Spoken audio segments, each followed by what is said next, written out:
Sorry, Mr. Ledesma. Chinek ko yung background mo. Investor, mga pinanggalingan mo pala sa mga investment, asset, liability, sum. Kaya sana ito pong PhilHealth, mag-focus tayo dito sa talagang focus natin, which is yung healthcare benefit instead sa investment. Because you have mentioned a while ago na yung government subsidy na pupunta lamang sa investment. Ang budget ng PhilHealth ay 100 billion. At ang 80 billion doon supposed to be should cater to the indirect contributors. So bakit nyo ini-invest yung subsidy ng government na supposedly yung 80 billion or certain percentage of that budget must cater to the indirect contributors? okay. Following that line of questioning of Congressman Raul Manuel, curious lang ako dito sa isang article na nabasa ko about the comment of the President. Ang sabi po dito ni Presidente, there was this one chance interview. Ito po ay nilabas ng Inquirer. Sabi po ng Presidente, the reason we do not want to subsidize PhilHealth because the subsidy uupo lang sa bank account ng PhilHealth. Hindi magagamit eh. Marami tayong paggagamitan noon, so that's the simple explanation there. Now, my question is, yung subsidy po ba ninyo, saan nyo normally pinapasok na account ito? Sa savings, sa time deposit, o sa current? Mr. Chair. Yes, please. Of course, the subsidy from the national government receive po ng ating kahera. And ito po ay pinapasok natin dalawang bagay po. Benefit payment, pambayad natin sa mga benepisyo. Pag hindi po natin magagamit, Mr. Chair, of course, we have also collection from the direct contributors, ay pinapasok po natin ito sa investment po. Saan sa? Investment. Sa investment din. Opo. So ibig sabihin, yung subsidy na supposedly ay binibigay ng gobyerno na tulong para magamit sa healthcare na ipapasok sa subsidy, hindi sa healthcare. Mr. Chair, let me clarify, Mr. Chair. Please clarify. Pambayad po natin sa ating benefit from the healthcare providers, Mr. Chair. That's number one. Pag hindi po siya magagamit because mayroon naman tayong enough funds no from the direct contributors as well. Kasi ano to eh. Ano pong instance na nagamit ninyo yung subsidy? Mr. May Chair, mga instance po ba? Kasi kayo na po nagsasabi na ang dami nating pondo. So sobra-sobra yung pondo natin. In fact, may reserve pa tayo. Tapos ngayon, may subsidy. May reserve na, may subsidy pa. So, kasi parang ang interpretation ko dito, ewan ko kung tama yung pagkakaintindi ko, binibigyan tayo ng subsidy para gamitin sa healthcare, pero nangyayari, parang ngayon, naririnig ko po, additional investment na naman po.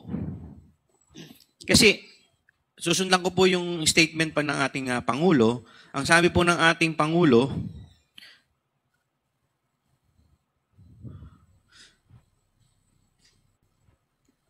the current problem with PhilHealth is not its budget, nor its coverage, but its system that has been clogged due to its limited processing capacity. So baka mamaya, masyado tayo nakapokus doon sa investment aspect. Medyo hindi na natin, yung serbisyo natin dito sa healthcare, medyo hindi na natin naasikaso. Ito naman talaga ang primary. Ito, concern lang po ako because ako po meron po akong ka-tie up na dialysis sa district ko.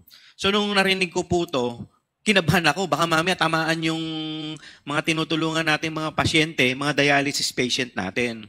But ngayon, naririnig ko po, parang puro investment yung naririnig ko, parang mali yata yung napasok. Yes, please. Mr. Chair, actually, thank you very much for that comment. Maganda po yung comment nyo. I'll try to answer your question best possible, no? And then I think Sir Net will also want to add, no? Alam nyo, Mr. Chair, ang pwede rin kasi nangyari doon, masyadong malakas yung collection ng premium contributions. In other words, overflowing or na-overstate yung collection ng premium contributions. Secondly, baka pwede rin ang plano namin gawin after the very good comments, Mr. Chair, of Kong Manuel, no? We are going to change our policy and focus more on benefit expansion, which we are currently doing, no? So, ang gagawin namin, well, number one, baka masyadong malakas nga yung overflowing yung premium contributions, diba?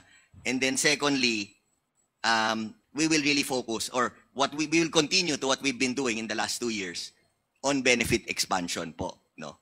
Yes, kasi alam mo, Mr. Ledesma, kami po kasi may sarili-sarili kami mga constituents. At number one po talaga sa problema ng constituents namin is healthcare. Yan talaga number one. Ang laking bagay po sa amin yung mga ini-endorse po namin sa DOH, yung mga guarantee letter. Ang laking bagay po niyan. With this PhilHealth, lalong dadagdag po sana yung tulong. Kaya sana, kasi for example, ma-confine ka sa heart center, ang bill mo, 1 million. Sana makukuha ng 1 million yung mga constituents namin. Di ba? Kaya kami, sa totoo lang, kung kinakailangan namin lumuhod sa DOH para matulungan yung constituents namin, ginagawa namin eh. Kaya sana, ito pong PhilHealth, mag-focus tayo dito sa talagang focus natin, which is yung healthcare benefit, instead sa investment. Because, sorry Mr. Ledesma, chinek ko yung background mo. Investor, mga pinanggalingan mo pala sa mga investment, asset, liability, sum. So galing ka pala sa mga, so I understand magaling ka sa investment. But this is an entirely different matter. So dito, ang investment natin dito, buhay ng tao. Yun ang tinitingnan namin lahat ng mga congressman dito. The Chair would like to recognize Congressman Jill Bongalon. Thank you, Mr. Chair. Kanina, Mr. Chair, binabanggit ho ninyo na yung government subsidy na pupunta ho doon sa investment. Mr. Chair, can I make a quick comment to your point before? Very Sure. quick lang. Sure. Sorry, Mr. Chair. Yes, please. Sorry lang, very quick lang, Mr. Chair.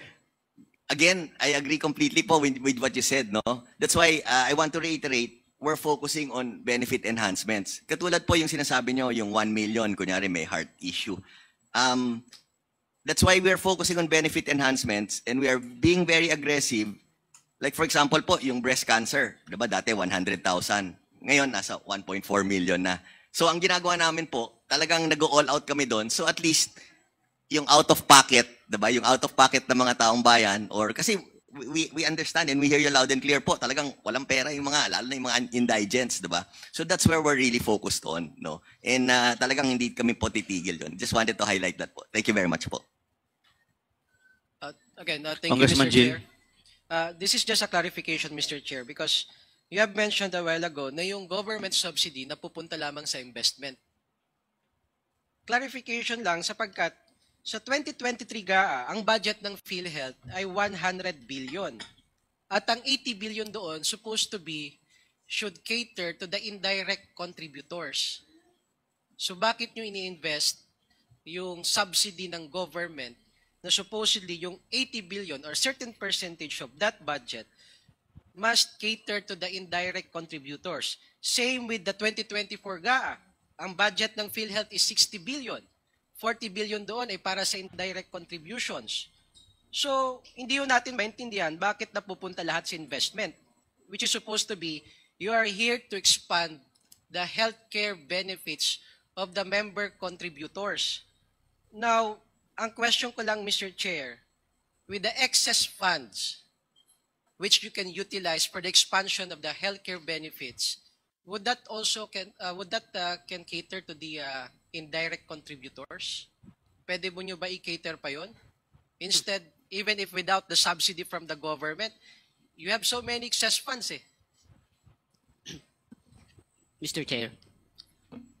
Please, Mr. Lim Siaco. Maraming salamat, Mr. Chair. Mr. Chair, for the year 2024 na lang, Mr. Chair. 2024, this is already benefit payment. When you say benefit payment, lumabas na pera from PhilHealth, Mr. Chair. September financial report. Our benefit payment is 117.6 billion. And Mr. Chair, for the direct, broken down into two, ibig sabihin saan nanggagaling yung binayad natin ng mga sectors sa membership. 55.2 billion ay from the direct. In other words, these are the paying members, Mr. Chair. And indirect, meaning these are the members, indigent, senior citizens, which are to be funded by the national government. our benefit payout or benefit payment, Mr. Chair, is amounting to 62.4 billion pesos. Meaning, Mr. Chair, as I mentioned kanina, pumapasok yung pera sa atin, isang one fund concept siya, Mr. Chair. And ito naman, ang utilization ng pondong ito. Sinasabi ko, as benefit payment, ito na po, lumalabas na yung pondo ngayon. As in, lumalabas na po siya. Even year 2023, lumabas po yung pondo. And for year 2023, Mr. Chair, for the indirect, total lumabas na pera ay 58.3 billion pesos, Mr. Chair. 58.3 billion. In other words, Mr. Chair, as I mentioned kanina, pumapasok siya sa kaban ng PhilHealth and binabayad natin sa benefit payout. Pag hindi natin magagamit dahil sa mayroon tayong exist na pondo from the direct and indirect, pinapasok na natin sa investment. Meaning, whatever amount na hindi natin magagasta, Mr. Chair, ay pinapasok natin sa investment to earn something interest, Mr. Chair, para hindi masayang yung pondo na ito. But, Mr. Chair, for the information of everyone and our constituents, Mr. Chair, year 2024, benefit payout amounting to, as of December 6 na ito, Mr. Chair, from cash position report, 155.5 billion already na ilabas ng PhilHealth. Compared to last year na whole year, 118 billion pesos only. So in other words, Mr. Limsiaco, wala po kaming pakialam kahit ubusin nyo yung pondo ng PhilHealth. Basta as long as ito magamit ninyo sa health benefit ng mga kababayan natin. Because let me walk you through Republic Act 10606, amending Republic Act 7875, Section 27, Reserve Fund.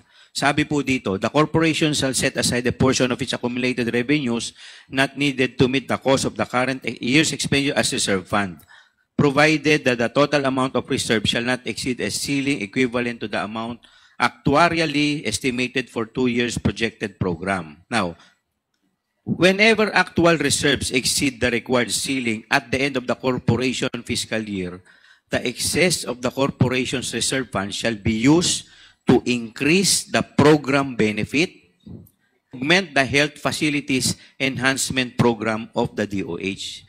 The remaining portion of the reserve fund that are not needed to meet the current expenditures obligation or used for the above-mentioned program shall be placed in investment. So, ibig sabihin, pag nagawa muna natin itong tatlong to, saka lang tayo pupunta dun sa investment. Now, question, nag-decrease po ba yung mga membership contribution? Ano po yung nagawa ninyo para mag-decrease yung membership contribution at ma-increase yung program's benefit?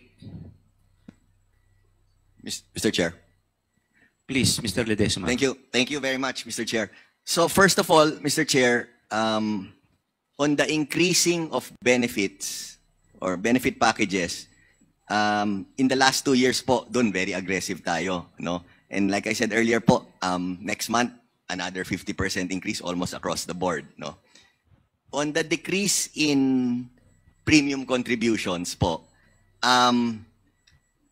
wala po pa kaming nagagawa doon.